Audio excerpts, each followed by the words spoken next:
40 دن کا بادشاہ۔ پرانے زمانے کی بات ہے کہ ملک فارس پر ایک بادشاہ حکومت کرتا تھا۔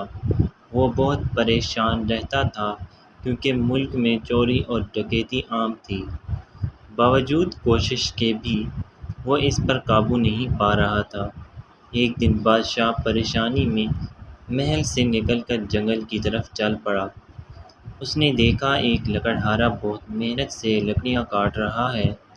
لکڑہارا بادشاہ کو دیکھ کر اس کے پاس آیا اور کہنے لگا، بادشاہ سلامت، آپ کسی شاہی سواری میں نہیں آئے؟ بادشاہ نے اپنی پریشانی کی وجہ بتائی تو اس نے کہا، اگر آپ اجازت دیں تو میں کچھ عرض کروں۔ بادشاہ نے سر ہلایا تو وہ بولا، آپ مجھے کچھ دن ملک پر حکمرانی کی اجازت دیں، مجھے امید ہے کہ یہ برائی ختم ہو جائے گی۔ بادشاہ نے اسے بخوشی اجازت دی۔ لکڑہارا بادشاہ بن گیا تھا۔ اس نے فوراً حکم جاری کیا، اگر ملک میں کسی بھی طرح کی چوری ہو جائے تو فوراً چور کا سر قلم کر دیا جائے گا اور جو اس کی سفارش لے کر آئے گا اس کو بھی پھانسی دے دی جائے گی۔ لوگوں نے اس حکم پر توجہ نہ دی اور اگلے دن کسی کے گھر سے زیور چوری ہو گئے۔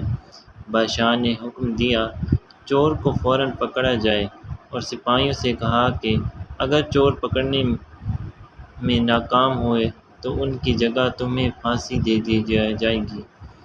کچھ روز گزرنے کے بعد سپاہی چور پکڑنے میں کامیاب ہو گئے۔ انہیں جیل میں بند کر دیا گیا۔ لوگ اب ڈر کے مارے سفارش نہ کریں۔ وہ بادشاہ کے باپ کے پاس گئے اور اس سے گزارش کی وہ بادشاہ سے معافی دلوا دیں۔ ان کے ساتھ جانے پر راضی ہو گیا۔ بادشاہ نے جب سفارشی کے طور پر اپنے باپ کو دیکھا تو سپاہی کو حکم دیا کہ ان کو جیل میں بند کر دیں۔ پھر اصول کے مطابق جو ظلم جاری کیا گیا تھا اس کی تکمیل کر دی گئی۔ چوروں کے سر قلم کر دیے گئے اور جو سفارش لے کر آیا تھا اس کو پھانسی دی گئی۔ اس صورتحال نے سب لوگوں کو خوفزدہ کر دیا۔ اب کوئی راستے میں بھی پڑی ہوئی چیز بھی دیکھتا تو اس کو اٹھانے کی ہمت نہ کرتا۔ آہستہ آہستہ ملک سے چوریاں ہونا ہی بند ہو گئیں۔ 40 روز بعد بادشاہ لکڑہارے نے پہلے بادشاہ کو بلایا اور سلطنت کا نظام اس کے حوالے کر دیا۔ بادشاہ اس کی حکمرانی اور رسول پرستی سے اتنا خوش ہوا کہ اس کو اپنا وزیر مقرر کر دیا۔ پیارے بچوں، کسی بھی سلطنت یا حکومت کا انتظام چلانے کا ذمہ دار حکمران ہوتا ہے۔